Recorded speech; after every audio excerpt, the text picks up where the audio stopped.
What's up, y'all? My name is Erin. I am your mindset master.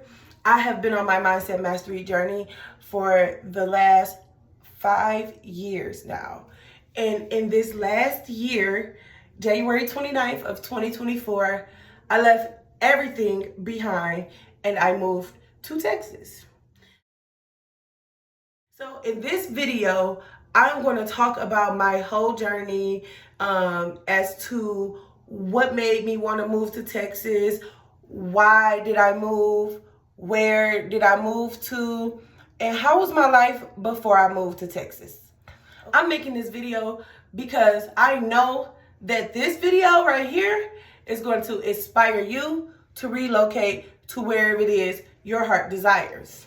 I know upping and moving, relocating to a new city could be scary, could be unfamiliar for you, but if you're feeling called to move or to relocate out of the current city that you're in, I highly suggest that you actually take that initiative to move to a new city, even if it's unfamiliar, even if you don't know where it will lead you to.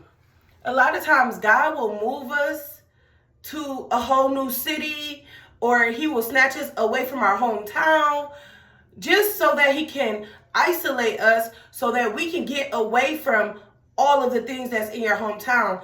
A lot of times our hometown is not our final destination. So when you feel called to move, think about moving. That calling could be from God. That could be God trying to give you the better that you're literally manifesting in your life. But you can't take the better because you can't let go of your hometown, or you're scared to be uncomfortable, or you're scared to be in a new city. Trust me, I was there. I am here now, so I can help you. And when I say that relocating will not be easy, I mean that. But when I also say that it's worth it, I mean that too.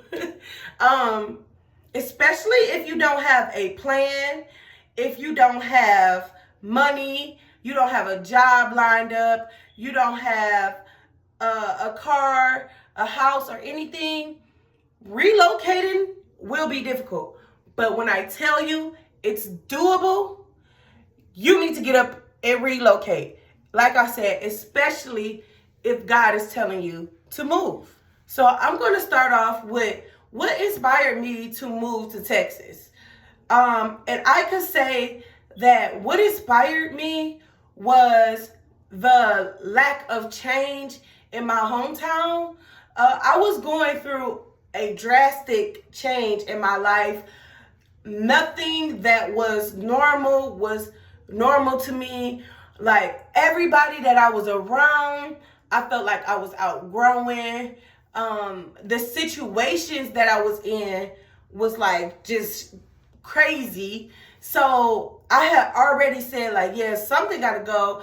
I have to do something to get rid of like everything that's like no longer serving me. But it was hard to do that because I was so, I'm not going to say that I was like a people pleaser, but I really couldn't say no. And I specifically couldn't say no to my friends. So where it got to a point to where I was literally drinking every day with my friends. We were outside every single weekend. We weren't doing anything else but turning up. Although I had fun turning up with my friends and having a good time, I just felt like it wasn't serving me anymore.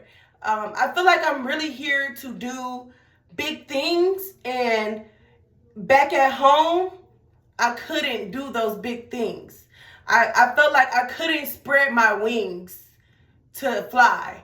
I really felt like I couldn't even get in a cocoon and to be isolated so that I can grow. So I had to leave. I had to come up with a plan to leave. Before I actually made the plan to move to Texas, I was in between houses.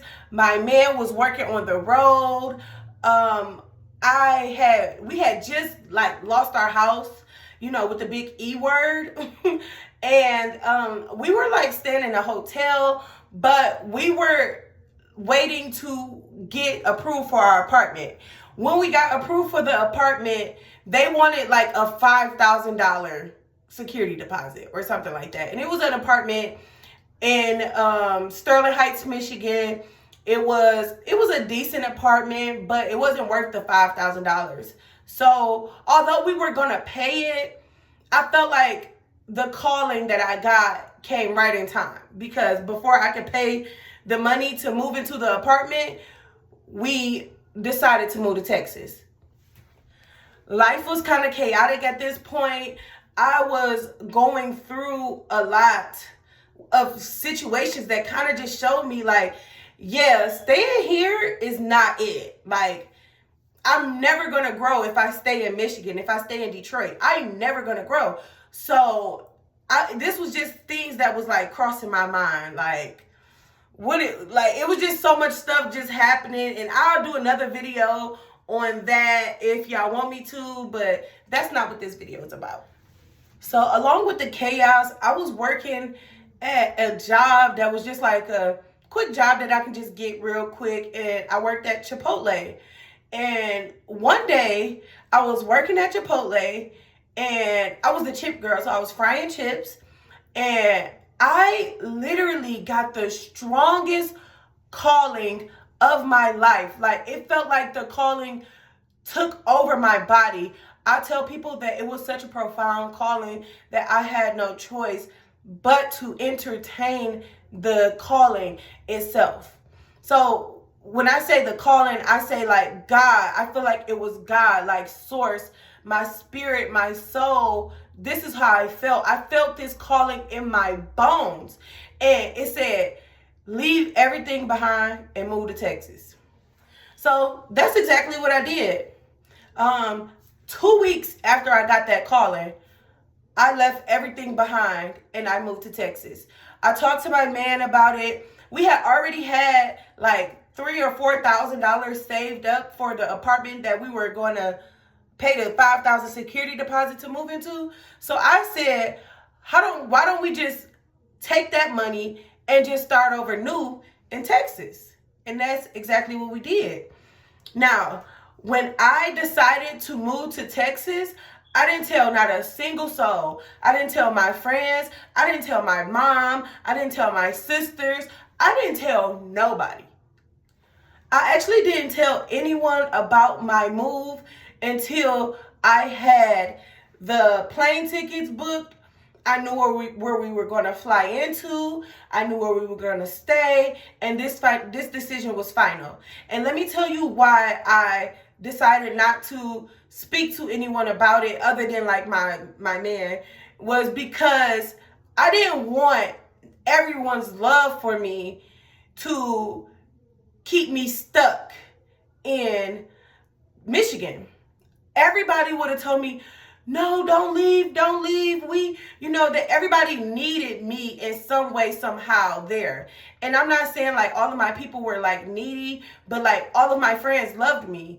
All of my sisters love me. My mom loves me. So of course they're not going to want me to move 900 miles away, but I had to do what I had to do to better my life and change the trajectory of my life. I didn't feel right just doing what everybody else wanted me to do. So this is why I didn't really talk to anybody about it. And it's okay if you do not want to talk to anybody about your decision to move to out of state or move out the country or relocate to wherever it is you want to relocate. That's nobody's business but you, your partner, your child, and God. That's it. Don't nobody else need to know what you're doing until your plans are final. And surprisingly, I wasn't nervous. I wasn't scared. I wasn't doubtful. I didn't even have a clue as to what it is that I will be doing down here in Texas. I didn't know where I will be going to work. I didn't know like how I was going to get around. I didn't know where we were gonna stay. I know that we like booked like hotel room or whatever, and we booked it out for like a month or so, and then we just started paying like that. But like, I didn't have a clue, but I wasn't fearful. I wasn't scared. I didn't doubt myself.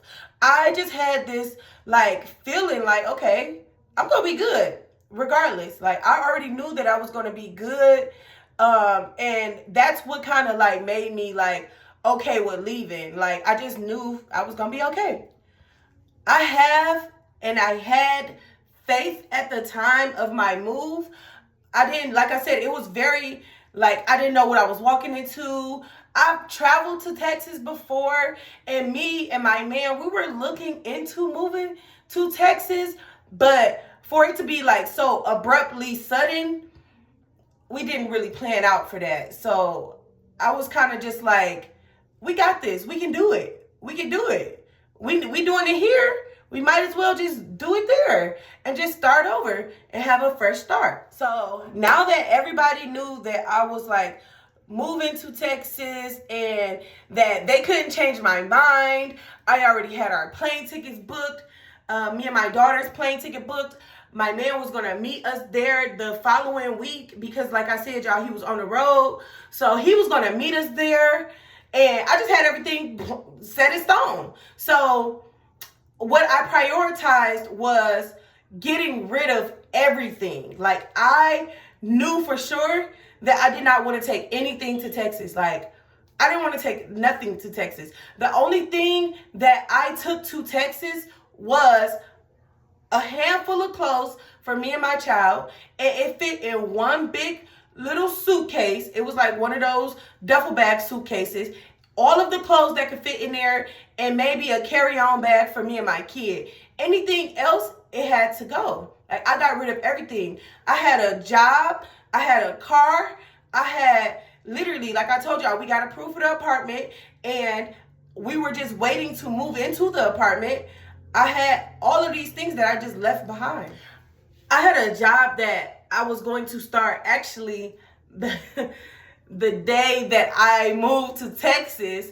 I was supposed to start a job where I was working in the hospital and they wanted me to run one of their clinics. And this was kind of big for me because this was going to be my first job in management.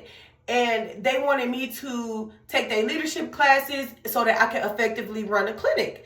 So I was excited about it, but y'all, that had to go too.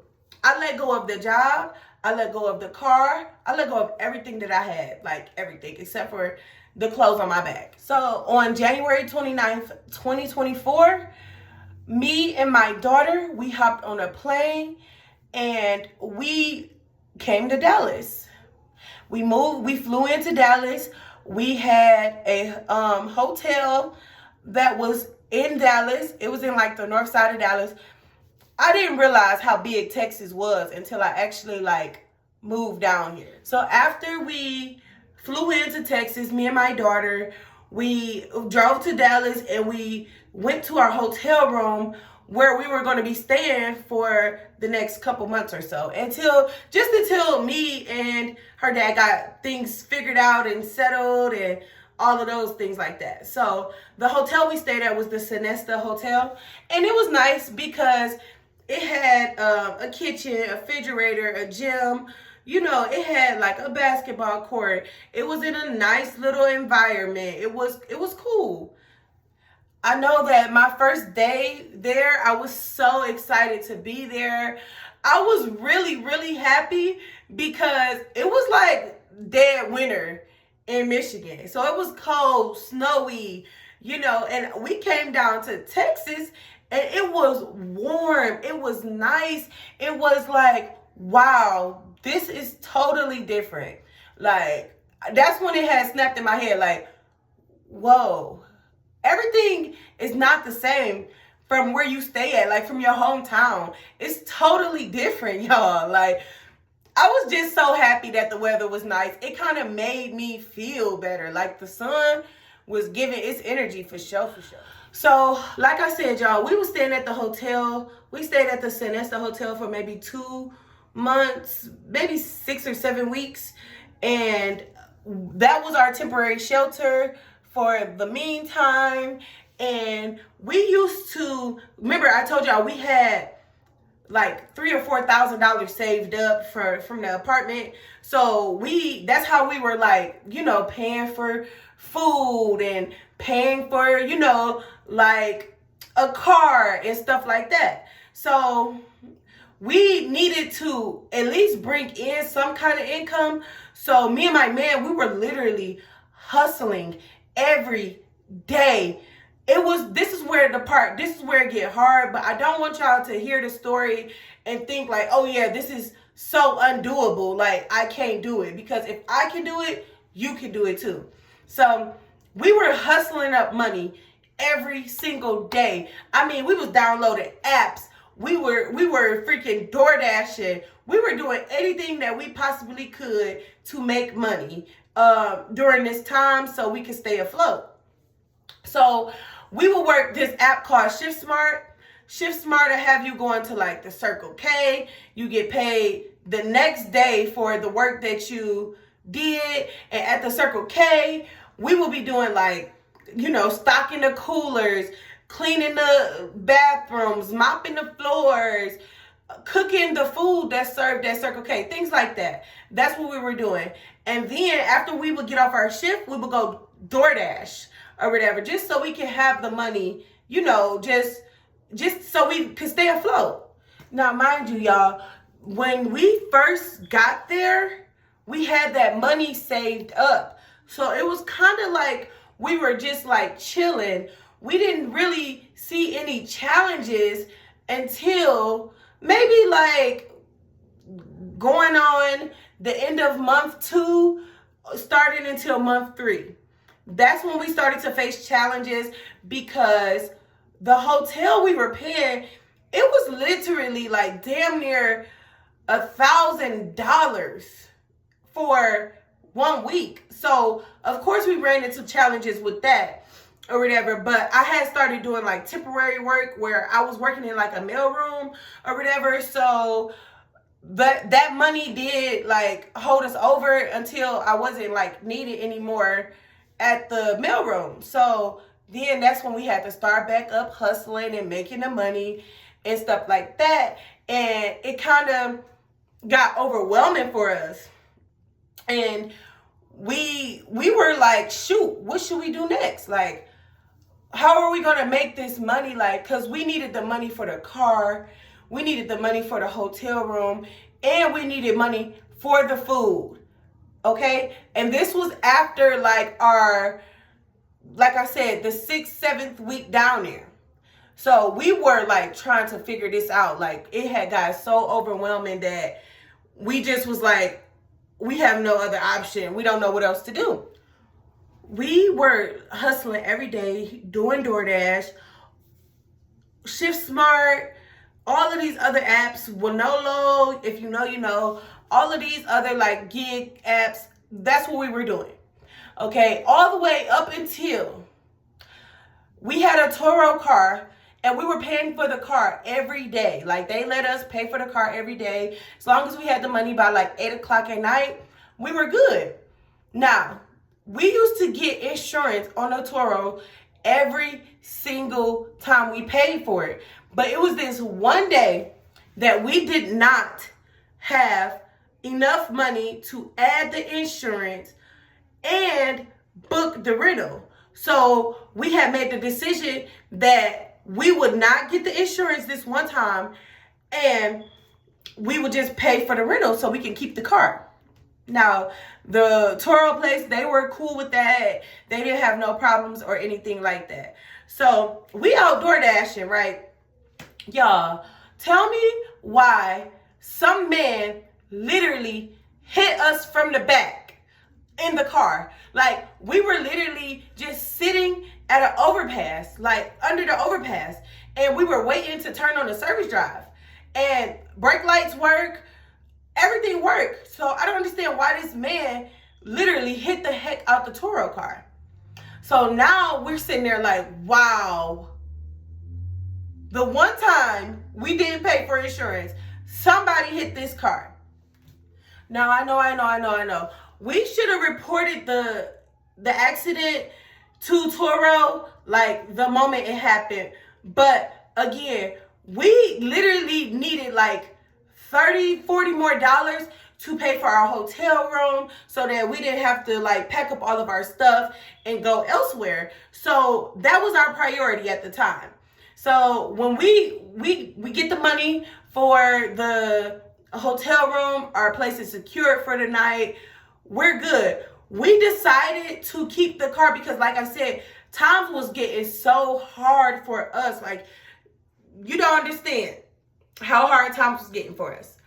But we were pushing through, okay? So we had said, we're going to keep renting this car. We're not going to make them aware of the Turo accident. And we just got to do what we got to do. Side note, I know that wasn't the best idea, okay? So I don't want you guys to think that, like, I was just irresponsible. No, we just had to do what was best for us in our current situation and worry about the other stuff later. Okay. So all while we hustling up money every day, I'm a medical professional, so I work in, like, the doctor's office. I can work the front desk. I can work anything medical I can pretty much do or whatever. And so I was applying for jobs. I was applying for jobs before I even came down here. I was applying for jobs when every single day I would look for jobs. Like, I would, like, try to, like, apply to, like, 100 jobs a day on each website or whatever. And I was just, like, not getting any callbacks from these offices. Now, mind you, I did go on a few interviews, but those interviews were, like, dead-end interviews. I never heard back from them jobs. That's crazy. I never heard back from them jobs. I'm just thinking back at it like, wow, they never called me back. Like, and these are jobs that I'm, like, overly qualified for. Like, I've been a medical assistant for 9 years. I can work your front desk. I can work the clinic. I have no problem with doing that. So I really don't have a clue as to why they never called me back. But I see now that I'm meant for bigger and better things than what I was limiting myself to. So anyway, he was looking for jobs. He was looking for jobs every place, like, we thought to think to apply to, he applied to. He applied to jobs that were, like, under what he wanted for hourly pay. He applied to fast food jobs. We were just applying everywhere, and we did not hear anything back. So, y'all, I used to be so sad every single day when I was here. Like, when we first got down here, I was crying every day because I was so stressed out. And I wouldn't say it was, like, depression, but I used to tell him, like, bro, this is situational depression. It's not like I'm just 100% sad. I wish that things were working out better for us, so that way we don't have to worry so much. You know what I mean? Like, we imagine, like, just applying for jobs, not hearing nothing back at all, and your coin is just running out. Like, money just running out. Like, what else did he want me to do? But I had to learn that worrying about any situation is not going to make the situation be, like, fixed. Like, just because you worry about it does not mean that the outcome that you want is going to come. So when I learned that, I learned, oh yeah, I'm not gonna worry about nothing. I don't care what it is. I'm not worrying about anything anymore. And the second I stopped worrying, that's when things started to shift for me. Now, I'm gonna get to talking about after the hotels and all of that type of stuff. Where did we go after the hotels? And y'all, I'm gonna be 100% honest. Like I said, this wasn't an easy journey for me or him or my kid.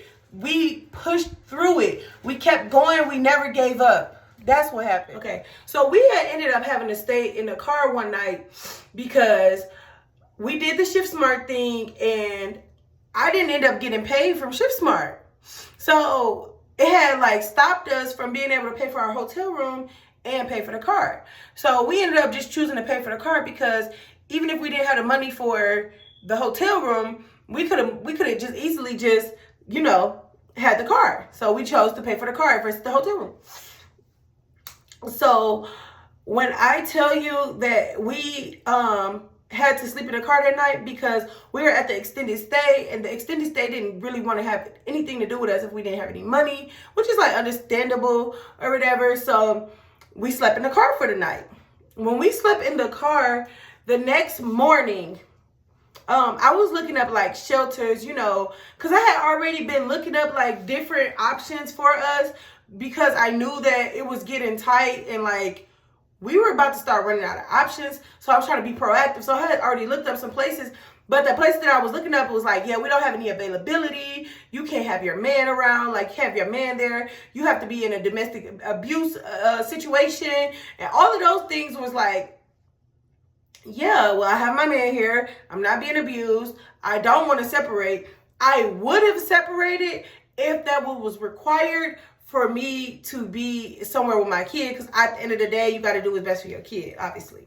So we ended up finding this place that like helped us. We told them that we slept in the car. I told them that I had my child and my man with me. I told them that we weren't married, and they literally helped us out still. The day we slept in the car, we only had to sleep in the car that night, and then the next day, the place put us in a motel just until they had room at the shelter, which was like the biggest relief ever. Like, I was so grateful. It was like the second I stopped worrying about what was going to happen, how are we going to get there, what were we going to do, what would the outcome be? I stopped worrying about that, and I'm telling you, God just lined this place up for us, okay? So the place, we took the car to the motel. We like went and got groceries. We stayed at the motel for one night, and then he returned the car because we had a place to like stay, and the shelter actually like was helping us with like Uber transportation and stuff like that. So we didn't need the car anymore. But when we returned the car, it was like, okay, now we gotta bus it. Like, if we had to go anywhere with the shelter, they would have paid for an Uber for us. It was kind of nice. So the hotel or the motel wasn't like the best. It was like, okay, out of 10, the motel was like a 5 or a 6. But we were just grateful to like not have to like sleep in a car again. We had like a little refrigerator and a microwave so that we could like, you know, put some food in there. We could like warm up, you know, quick little dinners. Like, I was still able to feed my family without like it just being 100% inconvenience. So we were grateful. Now, when we were at the shelter, not at the shelter, when we were at the motel, he actually got a call back from a really good job down here, and the job wanted him to start like the last 2 days of March or something like that. So everything was like kind of working out in like perfect divine timing. Actually, when I think back to this, like, wow, he got the job like the second we got placed in a, you know what I mean? Like, we got placed in a motel. It wasn't stable, but it was stable, more stable than what we were, you know, doing for ourselves. So it was kind of like we didn't have to worry about anything. So when he started working, they literally moved us into the shelter. So when we moved into the shelter, when I tell y'all, we pulled up to the shelter. Now, the shelter was in like a old, like, one of them hotels, like, I forgot the name of them. I'll put it somewhere right here, when I edit this video or whatever. But they put us in like this, old, like, hotel building. It was so nice. Like, this shelter was like, not like a shelter I have never seen before on TV. Now, I've never once been homeless before. I've never once had to be without, like, my parents wasn't homeless. My parents wasn't broke. This was something totally new to me. Okay? So when we go to the shelter, I'm expecting it to be kind of like ran down, like, you know what I mean? Like, kind of just like anybody there, you know, like, I didn't know what to expect for real. I'm not even gonna lie. Like, I just didn't know what to expect. But when we pulled up and I seen that it was so nice and so clean, I said, oh, we can do this. Like, this is nice or whatever. Like, this was cool. So they had like an orientation for us. They let us know of all the rules and all of that. Like, they let us know that we had our own stove, we had our own bathroom, like, we had our own living space. Like, we didn't have to share living spaces with nobody. Like, it was so nice. Like, it was like being at the extended stay, but it was a shelter. And like, it was a whole bunch of other families there. There weren't like just like, and no offense to like addicts and stuff like that, but it wasn't like none of that there. It was like pretty much people with families, people with kids, like, because that's what you needed to be able to stay at the place was children. So they had like a nice little park. They had summer camp for the kids. They had to where you can your kids can get picked up in the lobby to go to school. Like, you didn't have to like figure out how you were going to get your kids to school. The bus came and dropped them off in the lobby. They had like a computer room where you can work. They had laundry where you could wash your clothes at any time you needed. They had like a kitchen. Now, we had to like provide our own food. Like, we had to have our own food, but they will have days to where they would literally like have a whole bunch of stuff for you to go and put in your fridge. Like, it was pretty dope. And the caseworkers, the front desk people, nobody was really mean. Like, nobody was like treated you like you were less than because you were going through this situation. Everybody kind of like just treated you with decency and respect. Like, you know what I mean? And the fact that like my dude was going to work, you know what I mean? They really messed with that because there were people there that kind of like, you know, abused the system. They were like not working. They kept trying to say it was hard to find a job, but you know, like they were drinking, you know, or, you know, like you couldn't drink on the property. You couldn't like, you know, on the property or anything like that. But of course there were ways around that. You know what I mean? So all in all, the shelter was a very nice place to stay. It was a very good experience. I met so many different people there. Half of them I'm not cool with or I don't talk to anymore. But because they don't align with me, like, you know, where I'm going in my life, and that's okay. But I did meet like a really good friend down here. Like, she's my homegirl. We've been friends ever since I met her at the shelter, and it's been nice.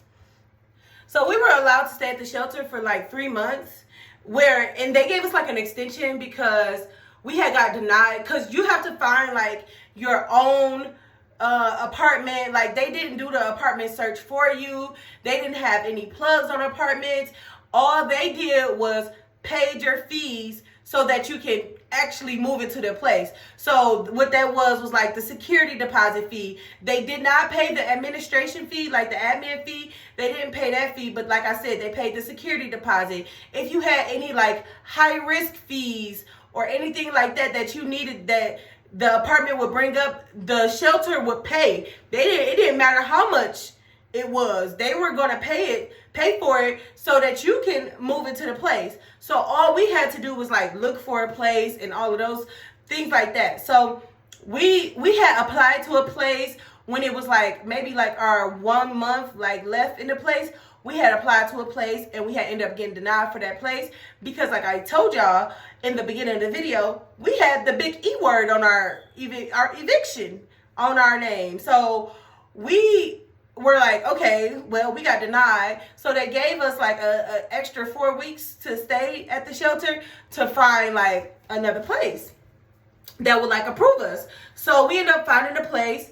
The place that we moved to is nice. It's not like, oh, luxury, but it's not like raggedy like the projects or anything like that.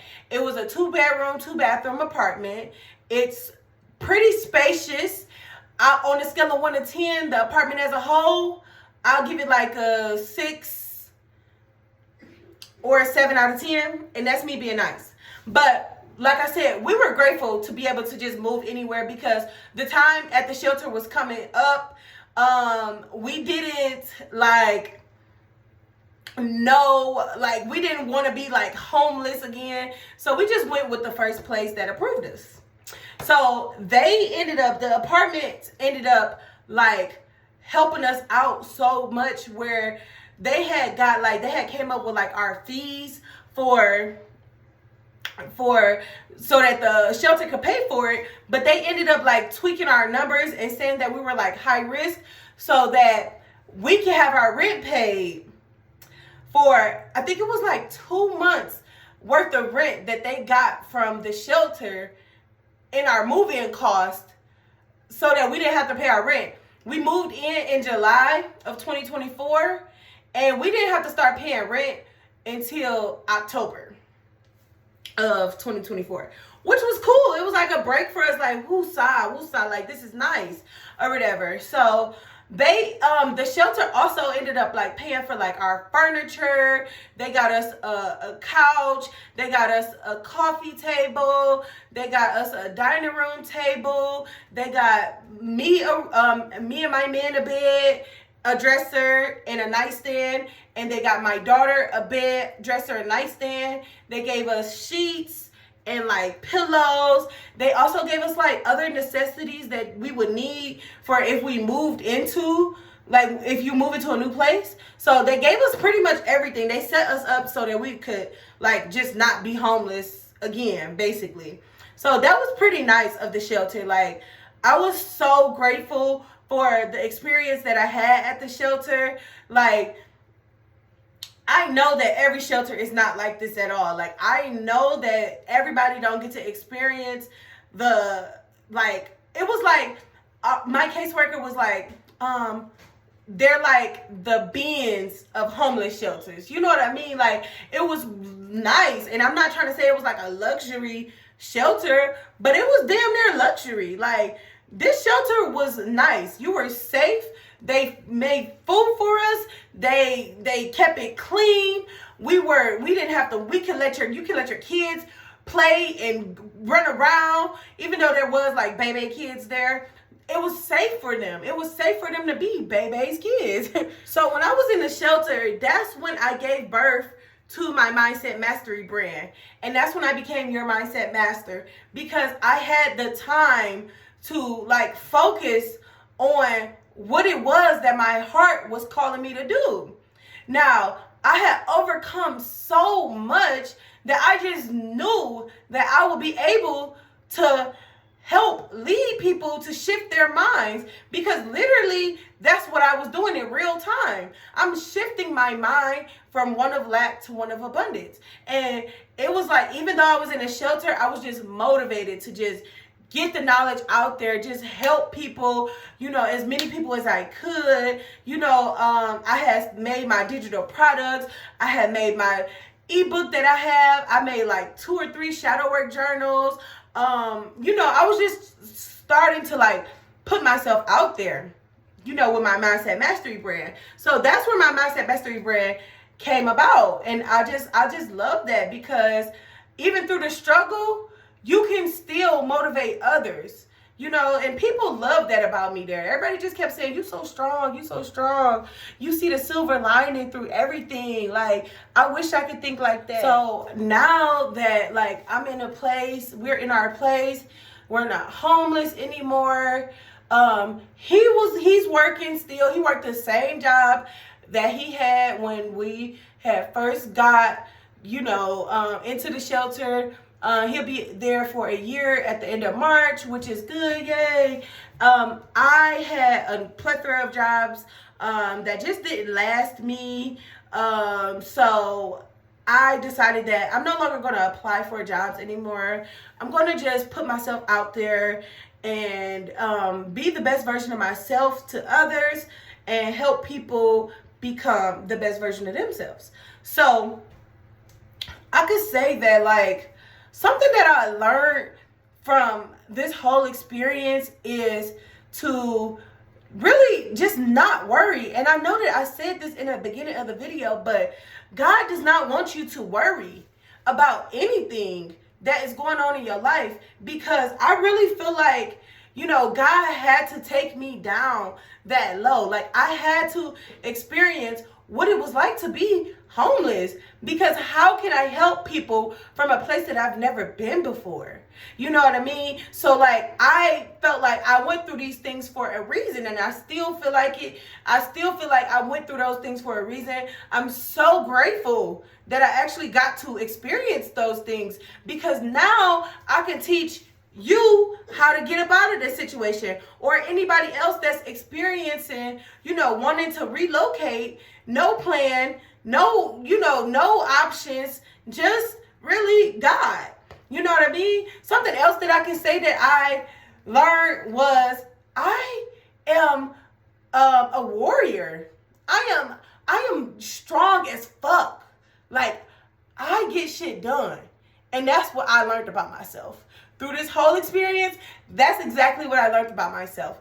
I learned that I am a warrior that somebody is literally can try to knock down, but you can't knock me down, because I'm going to always make it, you know, to the top. Like, I'm going to always come up out of my problems on top of them. And I'm going to learn something from them, and I'm going to become better from them. So that was one thing that I learned. Also, I learned that having faith, you're not going to know where God is going to take you. You don't know what God is going to do for you in your life when you walk by faith. Because that's what the whole year was. This whole year, because like I said, I moved down here January 29th of 2024. It is literally like January 27th. Like, I've been down here for a year.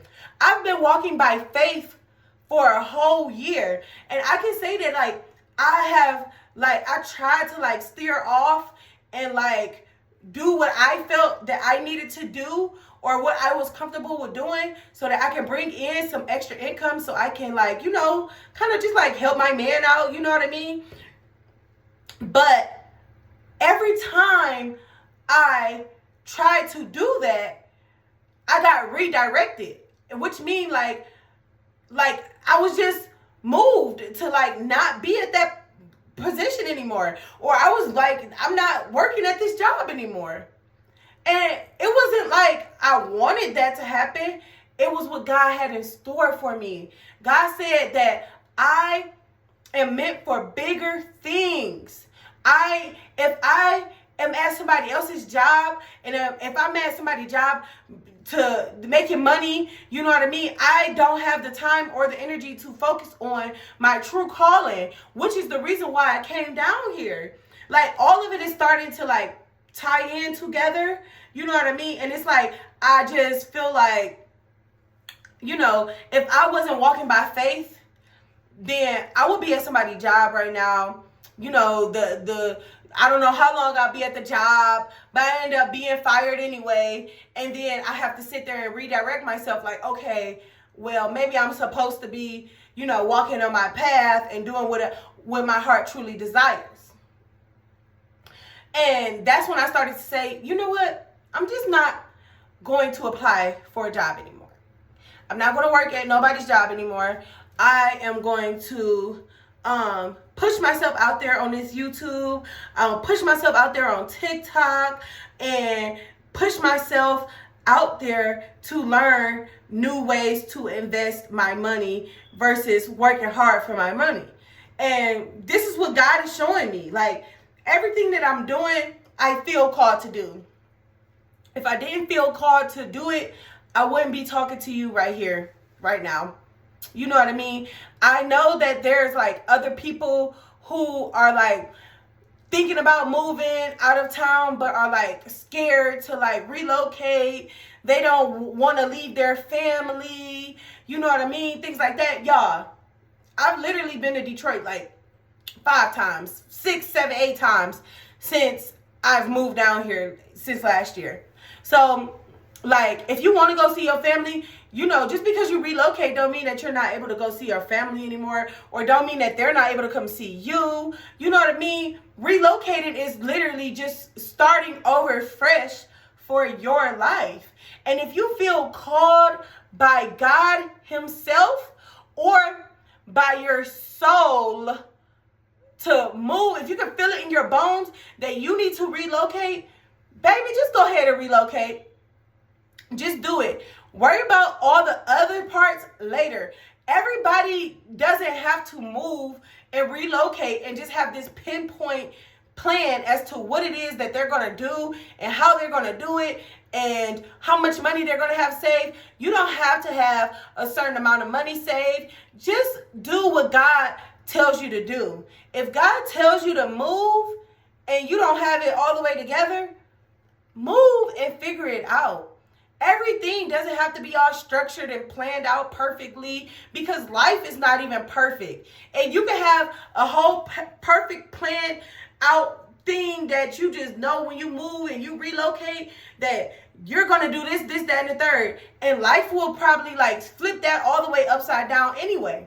So just do what you're called to do. Do what you feel your heart desires. You know what I mean? Like, you can't just sit there around waiting on somebody to knock on your door and say, God told me to tell you to move out of state. And if you don't move out of state, you're going to miss out on the opportunities that God has in store for you. No one's coming to do that. You have to make the choice yourself. You have to get up and you have to relocate, especially if that's what your heart desires. But that is my story. Present day, we are in our apartment. I am pushing myself out there on YouTube and TikTok. I am no longer homeless. I don't ever see myself ever being homeless ever again. It was a good experience, but like I said, it isn't for me. I'm straight. I'm cool on that, y'all. Like, I'm cool. That's not where my desired reality is, and I learned everything that I needed to learn from that, so I won't ever be there again. Thank y'all so much for watching this video. Thank y'all so much for chilling with me and sticking around through the whole video. Make sure y'all thumbs up the video and subscribe to me. I am a newbie out here on these YouTube streets, but I am here to stay and I'm not going anywhere. I'm going to help you shift your minds so that you can live a more fulfilled life. Make sure y'all put in the comments where y'all relocated to, if y'all have ever moved, or if you're thinking about moving, where do you want to move to? Let me know in the comments below. Just say what's up, subscribe, and have a blessed day.